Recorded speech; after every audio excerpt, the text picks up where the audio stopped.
But across the globe Indians చాలా చోట్ల spread అయిపోయారు, including south Africa, African countries. ఎక్కడికి వెళ్ళినా కూడా మన వాళ్ళు అయితే చాలా మంది ఉన్నారనమాట. ఫర్ ఎగ్జాంపుల్ అమెరికా తీసుకుందామండి. ఒక 20 లక్షల మంది ఉంటారు అమెరికాలో ఇండియన్స్.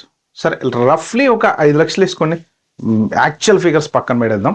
ఒక 5 లక్షల మంది అమెరికా వెళ్ళారు ఒక 10 ఇయర్స్ నుంచి, 15 ఇయర్స్ నుంచి, 20 ఇయర్స్ నుంచి. రిగార్డ్లెస్ ఆఫ్ వాళ్ళు ఇండియాలో భూములు కొన్నారా, ఆస్తులు కొన్నారా, సంపాదించి ఏమన్నా చేశారా, ఇన్వెస్ట్మెంట్ చేశారా, అదంతా పక్కన పెడితే ఈ 5 లక్షల మంది అమెరికా వెళ్ళలేదు. ఓకే, ఇండియాలోనే ఉన్నారు. ఫైన్. దానివల్ల ఇండియాకు వచ్చేటువంటి నష్టం ఏంటో తెలుసా మీకు?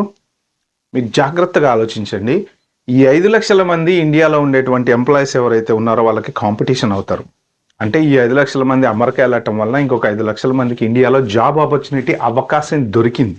ఓకే, వీళ్ళు ఉండుంటే ఆ కాంపిటీషన్లో వాళ్ళు కలిపి ఉండేవాళ్ళు. ఇప్పుడున్న 5 లక్షల ఉద్యోగాలు డెఫినెట్గా వెళ్ళిపోయి ఉండేవి, అంతే కదా? ముందు వెళ్ళిపోయినారు. నెక్స్ట్ ఇంకొకటి, ఈ 5 లక్షల మంది ఇన్ని సంవత్సరాల్లో ఇండియా ఎకనామీకి చాలా సపోర్ట్ చేశారు. వీళ్ళ వల్ల ఇంకేంటి లాభం దేశానికి అంటే, ఒక స్థలం కొన్న లాభమే, ఒక ఇల్లు కొన్న లాభమే, రిజిస్ట్రేషన్ ఫీజు గవర్నమెంట్ కట్టాలి కదా, కట్టడం వల్ల గవర్నమెంట్కి కొంత ఇన్కమ్ అనేది వస్తుంది.